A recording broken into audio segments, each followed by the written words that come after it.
one. Well, it's an alternate universe. We've got the butterfly effect happening, and Mikey proposes. It's Unbreakable Kimmy Schmidt, guys. Let's chat about it. You're tuned in to AfterBuzz TV, the ESPN of TV talk. Now, let the buzz begin. Oh, we don't have an intro. We were just moving. We were literally just moving as though we had the Kimmy Schmidt theme song. Well, I wish we did have the Kimmy Schmidt theme song, but you know what? It's always playing in our hearts, always playing in our minds. Unbreakable. We could like give you guys an acapella version of it.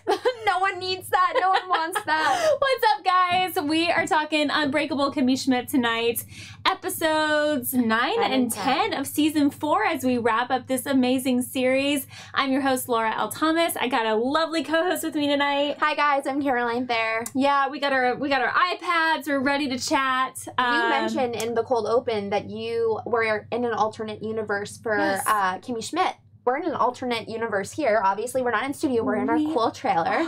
We're so fancy. I was just saying to Caroline, I feel like we just need like a cocktail and some popcorn. I know. And all kinds of fun things. It's really going to test my posture. Yeah, so don't judge us if we start to slouch. So guys, let's chat really quickly about, as we're wrapping up this beautiful little show that we all have known and love. I know. We got an alternate universe in season 4, episode 9, Sliding Van Doors. This is a longer episode. Yeah, I was gonna say I felt like it was more like a film than anything. Totally agree. Totally agree. It truly felt like watching a movie versus just watching an episode of this show. And there was a movie within a movie. It was what we felt like was a movie. I thought it was a fantastic episode. I did feel like it lingered a little bit on, but there are so many jokes in it. Right. And it was so weird seeing Kimmy and Titus so vastly different than their personalities now. Totally. And what I loved about this episode too was that it got yes, it did linger on a little bit, and I think it was obviously longer than some of the typical episodes, but I think it was because there were so many things to kind of tie up within the episode. I know. And they the way they kept connecting all the different little cameos of characters coming back. It was just to me, I really enjoyed it. I was it kind of took us out of the real world of Kimmy. Yeah, so far removed. Yeah. Because Kimmy, we know her as somebody who's so happy and go lucky and kind to others, but she was nobody's friend in this alternate universe. That is for sure. And I think, what was her husband's name in the alternate universe? Ryan Pigslinger, right? Yes, Ryan Pigslinger. And she just, baby. They would call, which I'm not into pet names, so I was choking a little bit every time that. Well, let's just jump into it. Let's talk about Kimmy in this alternate universe. So basically, we see the show open. Titus and Kimmy in 2019 are approached by a madman who wants to murder them, and she's like, stranger danger, and she kind of stops the whole thing. Do you think you would have caught that? No, I would have been totally like Titus. Oh, I totally would have caught it because I am like Kimmy. I am super cognizant of logos, and if there's not a logo corresponding to your job or some type of proof, it's like when a person shows up and they're like, oh, I'm a cop. It's like, let me see your badge. Sure. So I was like, Kimmy, I feel you. Good job detecting that this guy was a serial killer, was planning on murdering Titus and Kimmy. Well, then you're better than me. Yes. I need to just stick with me. It's fine. We'll be a tag team. So she immediately jumps into her stranger danger. I love when she was like, well, where's your irk pad? Oh. That was your irk pad. Great. The irk pad was a Full House reference. Family Matters. No. Yeah, Family Matters. Sorry. Family Matters. With Steve Urkel. Yes. And she's like, that was a test and you failed. You're a liar. And he's like, all right, fine. No, I thought it was a really creative way to open the show. So then they sort of jump into Kimmy. We see Kimmy and Titus. They're going to have a movie day. She slides the doors shut. She's like, I'm going to put on my PJs. We're going to watch Sliding Doors. And she closes it. Slides the door. Have you seen Sliding Doors? No, I actually haven't, but I wanted to watch it after seeing the episode. You have to. It's really good. So she slides the door shut, sliding doors. As she opens it back up, she's in an alternate universe, which is basically the Reverend asking her to get to his van, and she this time declines. Yeah. Now, did you think that was actually Jon Hamm? Oh, no, probably I don't think Jon Hamm was called in for that episode because you really can't see him. He maybe he'd just did a voiceover or something. Perhaps that's a good point. But yeah, so basically she's like, I'm gonna go see Sliding Doors with my friends. Yep. Now Kimmy in real life, Kimmy at this point looks the exact same age. I mean, what are you gonna do? Like age her down? However many years you can't. But she is with her little backpack, her JanSport. I love it. Backpack. Her JanSport. She's like, so she completely misses the chance of being kidnapped. Yep. Which was so weird to think about how something so life-changing well, first of all, not happen, I guess. If that's the situation, if this is how this whole thing happened, meaning he rolled up in a sketchy van like that and was like, can you show me where the nursing college is, and open it I kind of agree with future Kimmy, even though she was kind of a bitch throughout the whole episode. Yeah. But I kind of agree with future Kimmy, and anybody that would get in that van deserves to be kidnapped. When is it ever okay? You learn that when you were a child to not hop in someone's van. Yeah. And but that's just who Kimmy is. She's such a she's trusting. Yeah. She's a trusting, she just kind of gives you whatever you need. So anyway, we see him trying to get her into the van. She declines. She now says, I have to go see Sliding Doors with my friends, and if I show you where the nursing college is, I'm gonna miss that. Gosh darn. Sorry, Reverend. Bye. Flash forward, we get to meet this whole new Kimmy, who is this empowered, she's a slightly nicer or slightly more socially aware version of Regina George, where she's kind of talking down to her friends, but then also slightly empowering them because they're a female unit. I don't know. That was my take on it. Yeah. No, I mean, she was the most popular one. They all were lingering, waiting for her to say or to spout her wisdom, and she's like, "Bitches, let me clarify something."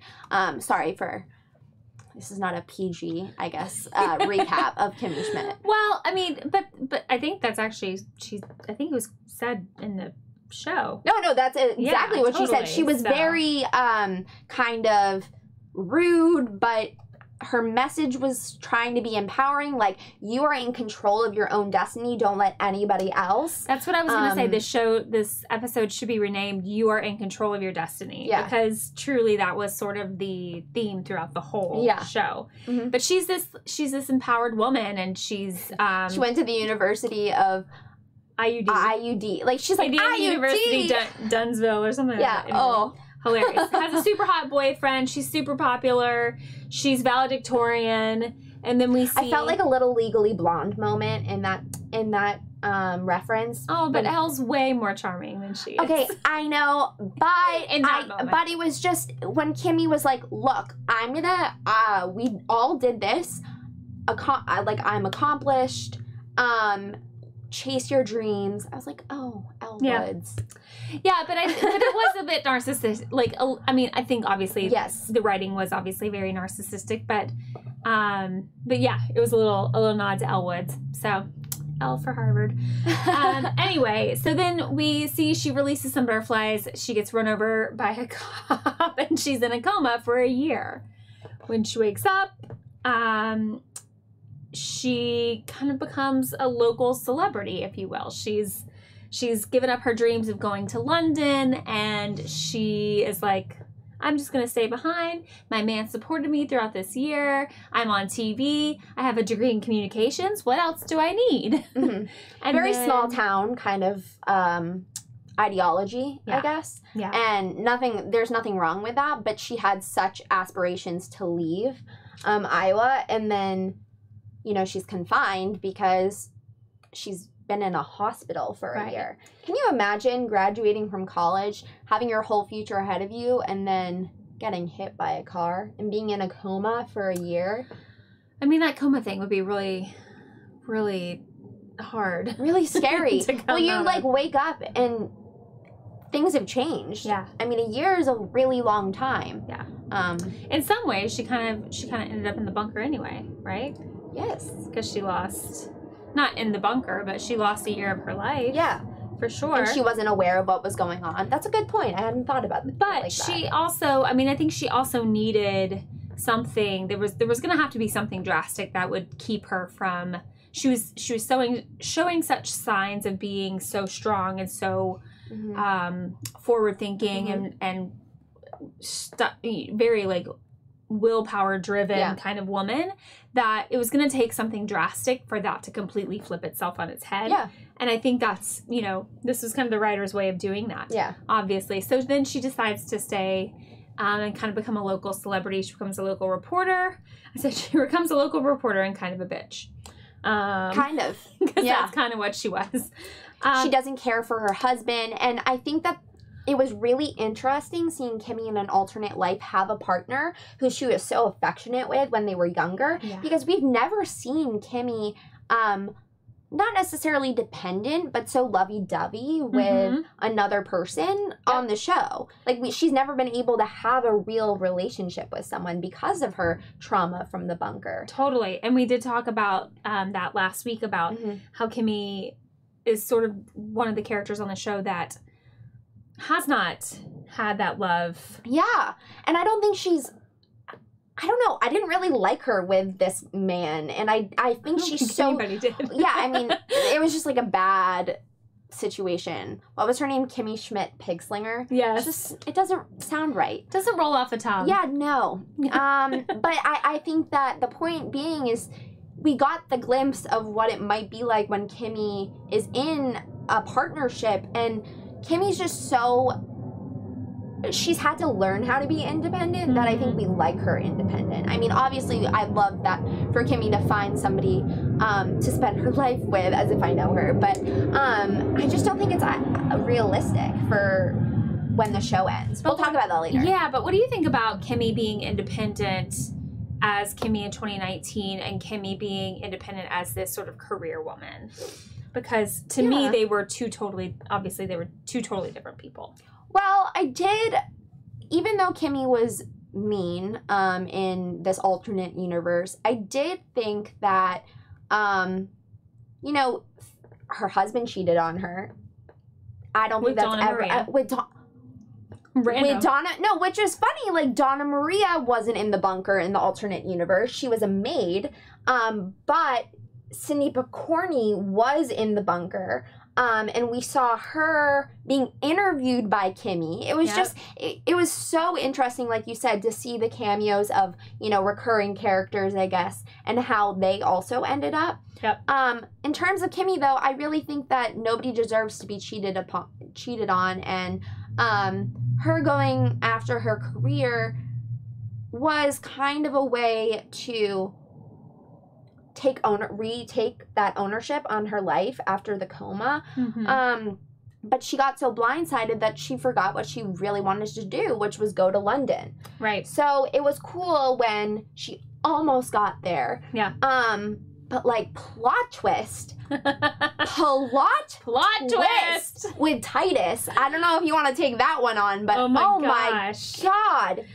Woo! Well, let's talk about Titus. Let's talk about him because he was probably my favorite storyline. I really liked his alternate storyline for sure. He ends up the Church of Cosmetology. Yes, you heard that correctly. The Church of Cosmetology. That's right. Which I actually read an article on from the Hollywood Reporter where they asked, given what we see in this episode, was this a spoof on Scientology? And Tina Fey, 1,000%. Yeah. But Tina Fey would not confirm that. She was like, look, our show is about cults, and this obviously is topical with what is going on in the world right now.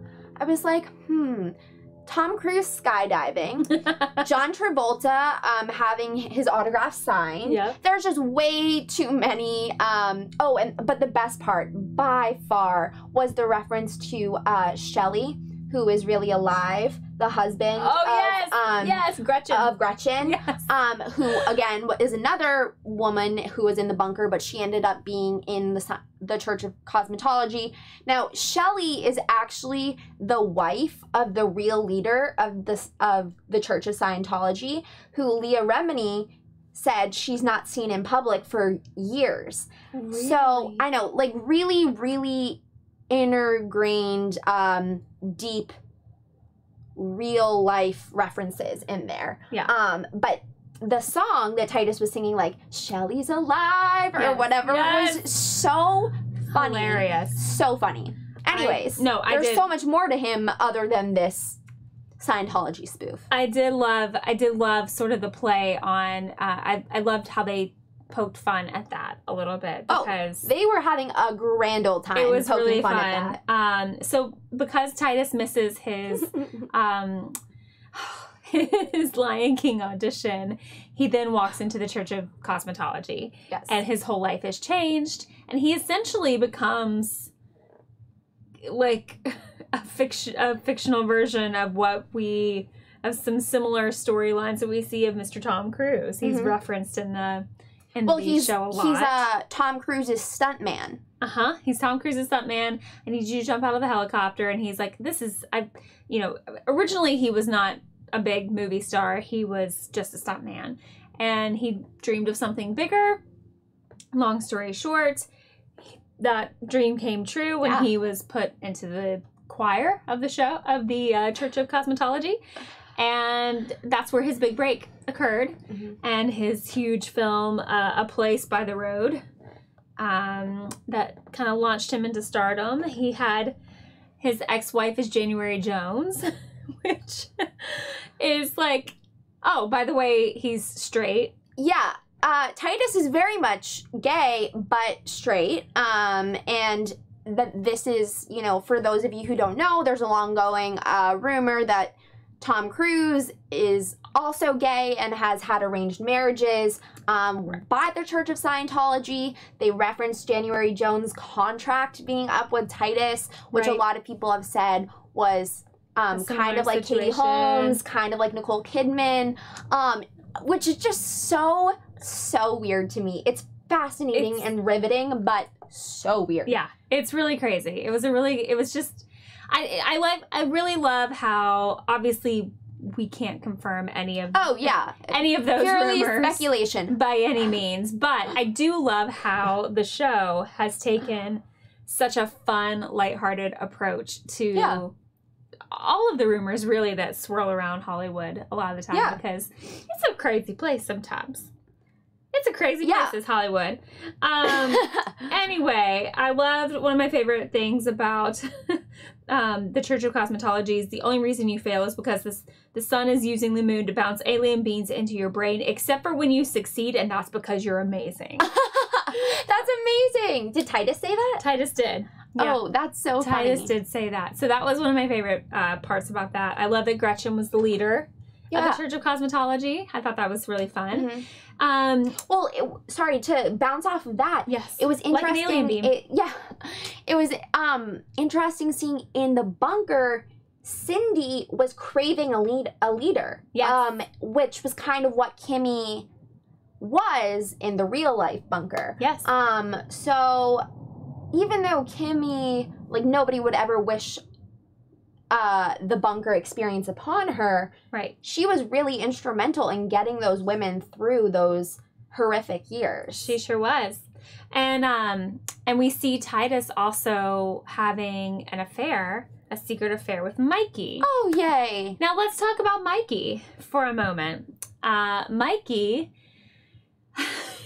is now married. This is the weirdest part, I thought. I was not expecting this at all. Yeah, so we see Mikey out in a club one night, you know, popping bottles and having his grand old time. Wearing a suit, which we never see. Wearing a suit, exactly, looking all dapper. And he gets picked up or hit on by Miss Jacqueline. Which is funny because she's speaking with her friend who actually married what was her ex-husband, Mr. Voorhees. Yes. So she was like, "Ugh, if only I had married him." Right. Because she got vomited on the way to her job interview by Titus. So then all of a sudden she doesn't get the job because she gets vomited on. It's just brilliant how there were a lot of moments where the characters interacted with one another in, you know, like maybe what would it have been, like 1989 or something, or 1990s. Don't ask me to do the math. And then they reconnect like way later in life, because even Kimmy and Titus had that moment of crossover in Indiana, right? Was it Indiana? Yes. Yeah, I think. So I don't know. It was just interesting to see Jacqueline and Titus interact. Yes. And then their lives become entangled unbeknownst to Jacqueline later in life, because, like you said, Jacqueline hits on Mikey. Yep. So she hits on Mikey. She makes it her mission to pick Mikey up because she mistakes him for a real estate mogul, a business real estate developer in Manhattan. And he's not. No, he works construction still. So not much has changed for Mikey. He's closeted. Yeah. And we flash forward. They've got five kids under the age of 2. Yeah, which is like clearly untrue. But it's funny because Jacqueline, you know, she's good at a lot of things. Being a mother was never like necessarily her strong suit. I think in the first half of season 4, we did see her and Zan have a stronger relationship, and she was worried about her son Carter, right? Isn't that his name? Or Buckley, sorry. Yeah. Wow, that is an OC reference we're not going to go down that I just got confused about. Okay. But I thought it was interesting. She's juggling all these children. She's in such an unhappy marriage. Yep. She's been in this place before. Sure. She really has. I mean, the only thing that's different is that she doesn't have the money to kind of back her up at this point. And so but I think a lot of who Jacqueline is still is very prevalent in her alternate universe. Yeah. So Jacqueline and Mikey, which is just a weird, so weird, a weird thing but I love it. But Mikey ends up still finding Titus, which is so odd to me. Titus is this huge movie star, and Titus and him somehow connect. I know. I want to know how Mikey tries to extort Titus for money. Yep. Which then in turn leads to the Church of Scientology. Sorry. Cosmetology. Cosmetology. Honestly, that was not intentional. The Church of Cosmetology pairing Titus up, or wanting Titus to get married to a woman, like as of that day. Right. And he sees Kimmy. Yep. So then he runs into Kimmy, and which, by the way, Kimmy hasn't even like finalized her own divorce. No, she hasn't. Did you notice that? No, yeah, that's true. Before Titus proposes to her and is like, let's get married right now. And she's like, okay, do I get to go to London? Great, I'm in. So we see Titus and Kimmy get married. And live this luxe lifestyle. But not before we see Jacqueline try to save her family by going back to work as a stewardess. Now, my favorite part about this that whole thing was not what you think, perhaps, but it was Jacqueline's wig. Do you remember seeing her like roots grown out to here, and then like the bleach blonde at the bottom? Yes. Anyway, I thought that was brilliant on their part. They did have a reference to current president Donald Trump, which I thought it wasn't like that unexpected. He was not president in this reality, but you know, he had a lot of his signature lines, I guess. And I just thought, I think it's another example of Kimmy Schmidt still putting the present day in the unrealistic, like, alternate universe they have, which I think is really cool. And just amazing writing by Tina Fey. I mean, she or producing. She can do no wrong in my book, but no. Yeah, so we see Jacqueline makes a desperate move, and that she she goes back to work as an airline stewardess. She sees Kimmy on the plane. Kimmy encourages her to go for a divorce. Donald Trump. Yeah, Kimmy's like, divorce your husband. Or, like, it doesn't matter if you cheat on your husband. Husbands they're liars and cheaters. Yeah. Because she's just been cheated upon. She was sort of on the she was on her own soapbox. Yeah. And so she took it upon herself to encourage Jacqueline to go for the affair with Mr. Trump, which then caused the plane to turn back around because he has a heart attack. Oh, boy. And Kimmy does not end up in London. She ends up with Titus instead. Yeah. They... Jacqueline quits her job. Jacqueline does quit her job. And ends up extorting none other than Lillian. Because they're living in Lillian's basement. So they're living in Kimmy and Titus's apartment. So Mikey and Jacqueline are living in Kimmy and Titus's apartment in this alternate universe. And Lillian is a drug lord. Runs a gang. Like, it basically takes out people to get to the top of this gang. Totally. And I said extort, I guess that's not the right word. Jacqueline blackmails Lillian, or like uses the blackmail she has on Lillian as leverage to get into the witness protection program. Right. Which is just so far-fetched. It's like really taking this to the next level. It is. It is. That's when I started to be like, okay, let's wrap it up. Yeah. I would say of all of the storylines, Lillian's was my least favorite, but I thought it was... But also I thought it was maybe the most realistic had things not... had she not met Kimmy and Titus. I would agree, actually. Whereas, like, I can't really see Jacqueline with, like, 5 kids married to Mikey living, like, no. I can't really see that. I think she's a resourceful woman. She would have found her way anyway. I don't love seeing Kimmy acting as such a prima donna, horrible person. I think she is genuinely too good to be that rotten. But Lillian, I was kind of like, okay, I can see that. I would buy that. But, like, she was brutal killing people. I was a little concerned. I'm like, well, not a little. I was very concerned. Yeah, she was. Right? You're right. Straight up a drug lord. Yeah. Mama Lil. That was her nickname. Oh my God. With the braids and it was so bad. Anyway, so Lillian does end up in jail.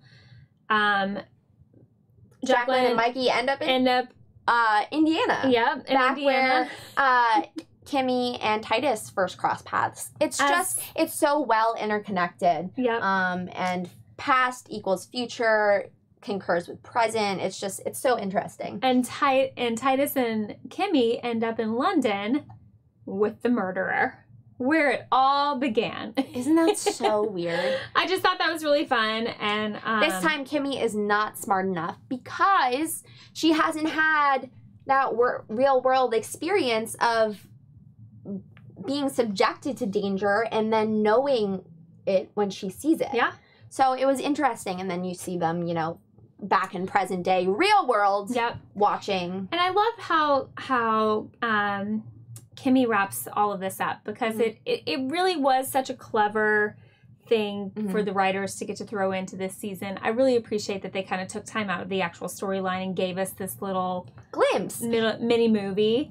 Yeah, which is cool because, I think as much as we have accepted that this is the way Kimmy's life turned out, when the show first started, I was like, what is this show? What is a bunker, like, mole women? Right. I never understood how this could happen. In hindsight, I was like more socially aware Kimmy in the alternate universe where she's like, who would ever get into a van? Right. But I think it was really important to see how this all kind of happened and then how it couldn't have happened to make us appreciate what really did happen even more. Well, and to that point, I love what Kimmy said about it. She says, I've been through a lot of terrible stuff that I wish didn't happen, but I still have to believe that this is where I'm meant to be, because if not, I go crazy. Yeah.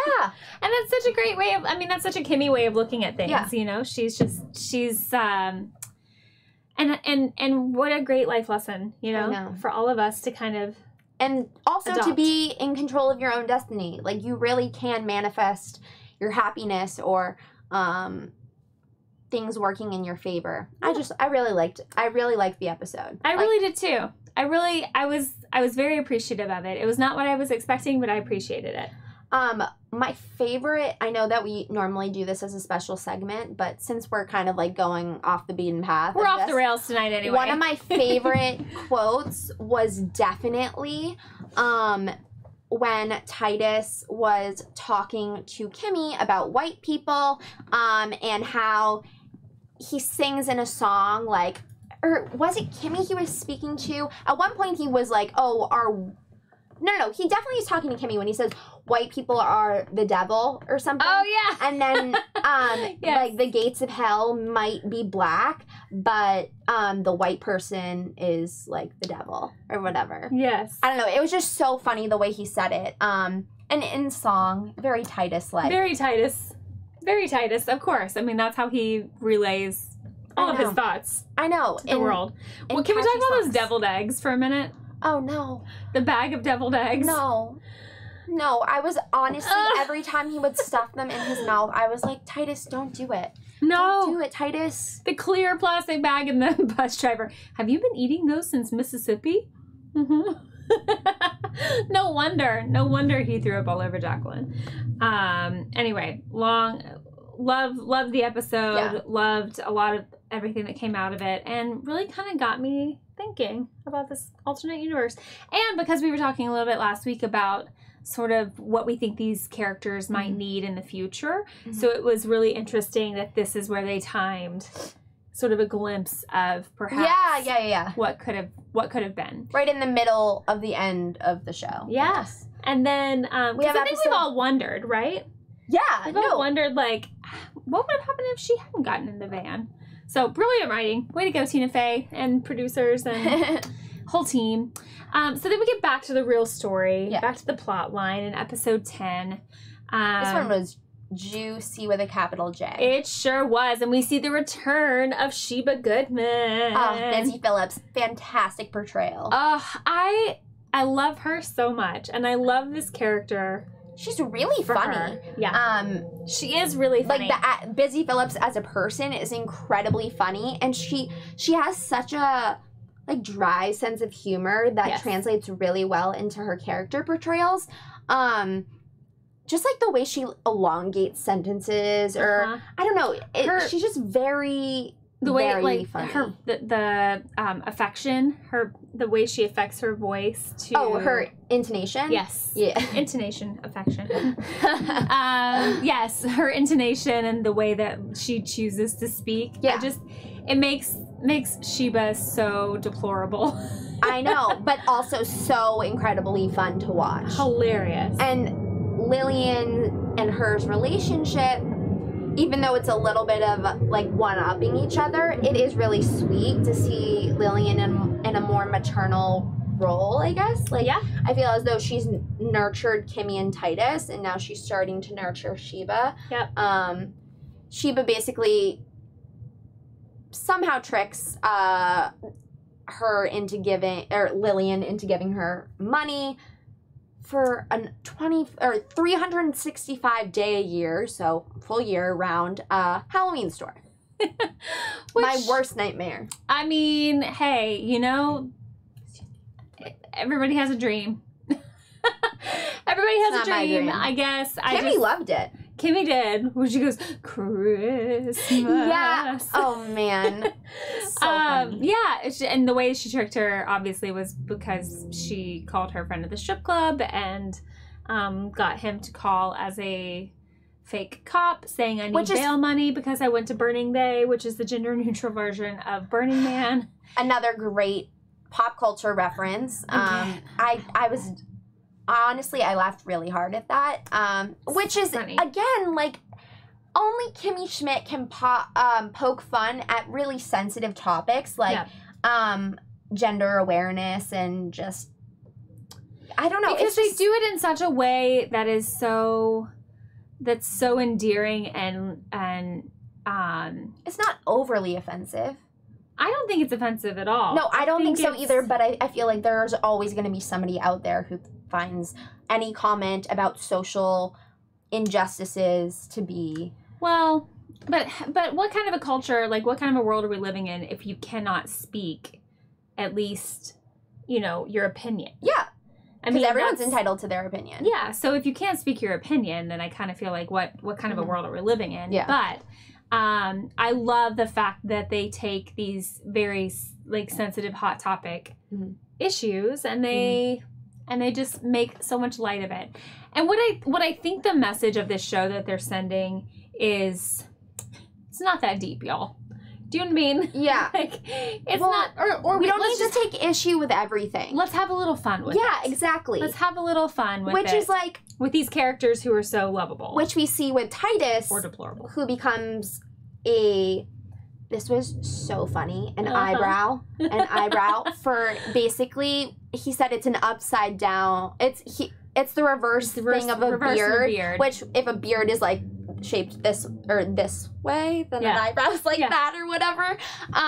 So it's he, there we go. That was a better illustration. But he enters into a relationship with a straight man who needs to cater to his fan base, which his publicist says is gay. Yes. So he needs to be in a fake relationship with Titus, and it's so funny because he narrates the relationship. He's like, and now we're going to laugh and talk, and like this is an indication of people having fun because laughter, I'm in an indication that people are having a good time. Yeah. I was like, oh, no one talks like that ever. Like, regardless of what sexual orientation you are, like, don't do that. I just love that they kind of, like, made fun of that whole world. It was so great. It was so great. But, of course, Titus is like, okay, this is perfect.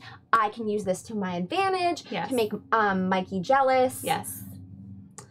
And that backfires in his face in a big Hardcore. way. How did that make you feel? I was really, really heartbroken because for a really long time... Now, when... Did you see it coming? Yes and no. Okay. So I knew something was awry when he was like, a year is a really long time. Yes. But I truly felt like he did have feelings for Titus and was jealous. So I was really confused when things went in another direction. But again, like I said, that the whole way he phrased things, like, a year. Oh man, that's really too long. And then led to... I mean, it was a really clever writing by the writers and a really great performance by Mikey. Yeah. But I knew at the minute that he said, "Oh man, a year is a really long time to be like. That's too long to be dating." Yeah, to be dating. Yeah. I knew the minute that he said that, I was like, he's gonna propose. I know. No, don't do it, Mikey. Don't break my heart. Don't do it. But he did. He does. Did. And Andrew's like, yes, of course I'll marry you. And Titus is like weeping, but then starts like hysterically laughing. And I felt for him so much in that moment. I did find Mikey's proposal really uncomfortable, though, like if I was Andrew.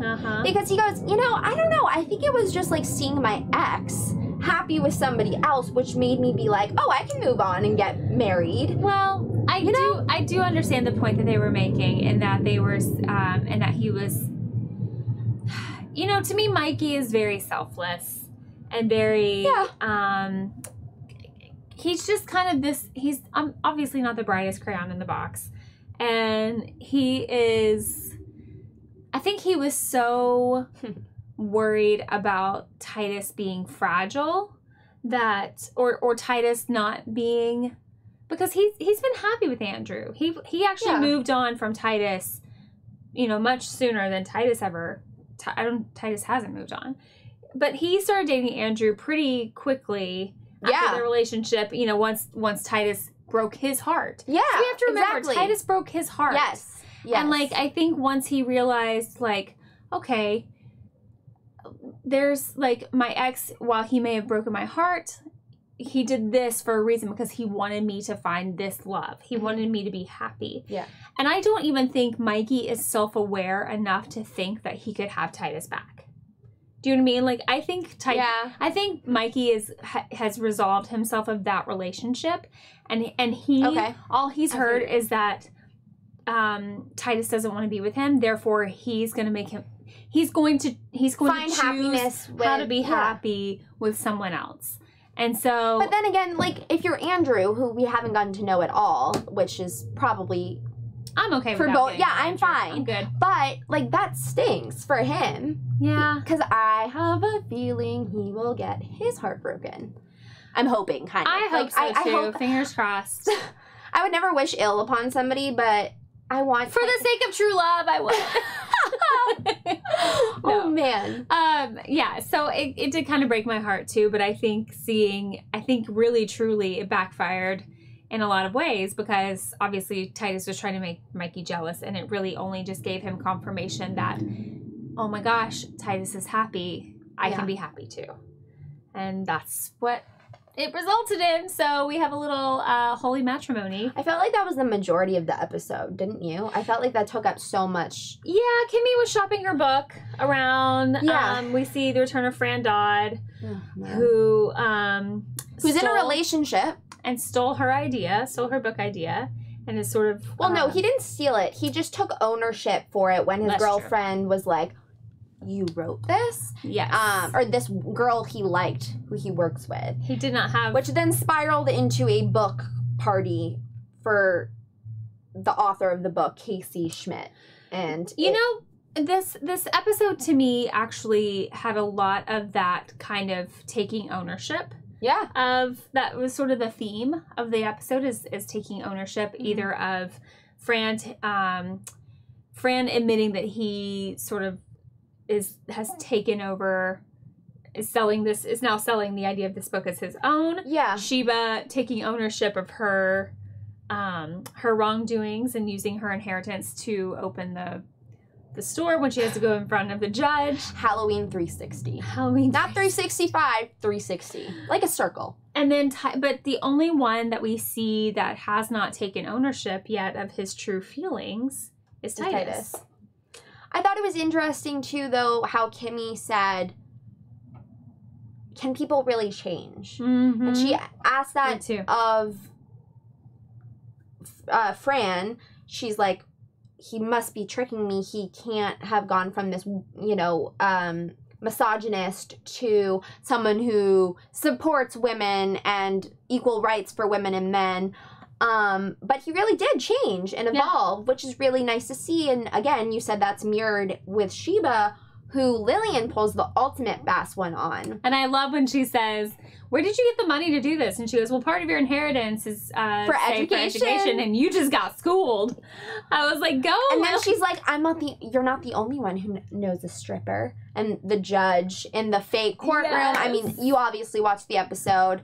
Was wearing like a Speedo. Clearly not. Court was not really in session. I've seen more skin exposed on this show in the past couple of episodes. Yeah, and there's so much more swearing in this season thus far than there has been. Really riding on that, like, Netflix, I can do whatever I want. They're definitely going out with a bang. They're pushing all the boundaries and kind of really testing all of the limits that Netflix has to offer, which I kind of appreciate it. No, I like it. It's a change of pace.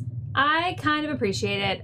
Let's talk about our special segment, our Kimmy quotes. Yes.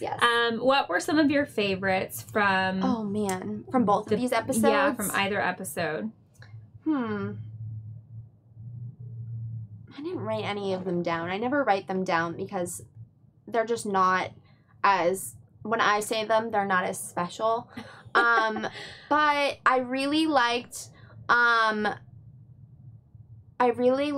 like I said, any quote from Titus when he was talking about Church of Cosmetology. Mm-hmm. I don't know. I feel like you have them written down. So I do. I mean, I have a couple that I loved. What were yours? So in the first episode, in episode 9, Jacqueline says to Mikey, she says, on our honeymoon, you're going to want to go to Philadelphia and see the Rocky statue, aren't you?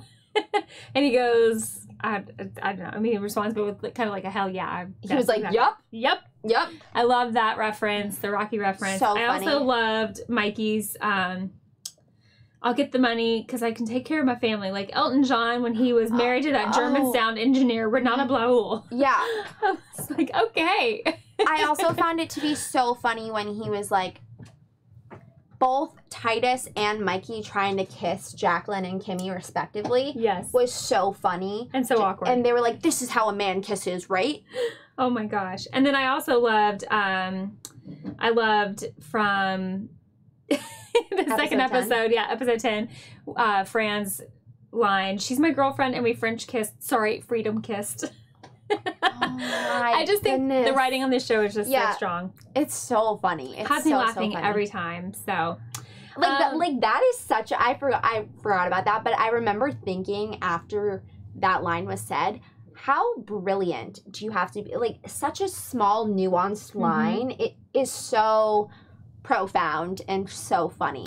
And every line in this show is very specific and such a strong reference to what's happening in the world right now. So I thought those were some of my favorites. Yeah.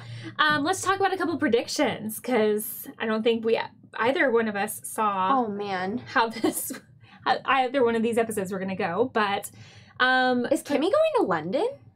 No, I don't think Kimmy goes to London. Don't? You think she is? Well, she looks at a map at the end of the episode and she's like, Oh, maybe she does. Maybe I think she wants to travel. That, you know what? And I can see that actually. Yeah. I can see that for Kimmy. You learn so much about yourself when you travel, whether that's down the street or in another country. Well, and as we were talking about last week, I don't think love is the thing that's in store for Kimmy. I think sort of self-growth. Yeah, exactly. Is what is going to happen. We were on the same page on that one. Yeah.